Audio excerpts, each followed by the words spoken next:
আমার আল্লাহ বলে, ওরে বান্দা বান্দি, হাজার অপরাধ করার পরেও যদি তুমি তোমার মা বাবার কাছে যায় মাথাটা নত করে,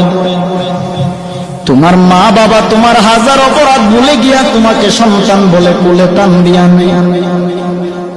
কিন্তু তুমি এমন গুনাহ করেছো যেই গুনার খবর কেউ জানে না, আল্লাহ জানে। আল্লাহ বলে, ওরে বান্দা বান্দি, আমি আল্লাহর 100 ভাগ মায়া, 1 ভাগ মায়া আমি আল্লাহ দুনিয়ার মানুষের অন্তরে দিলাম, আর বাকি 99 ভাগ মায়া আমি আল্লাহ গায়বী খাজানায় রেখে দিলাম। তুই তোর সবার কাছে তুই হাজার অপরাধ করার পরেও যখন তওবা করে চোখের পানি ছেড়ে আমি আল্লাহর দরবারে 1 জাররা পরিমাণ চোখের পানি ছেড়ে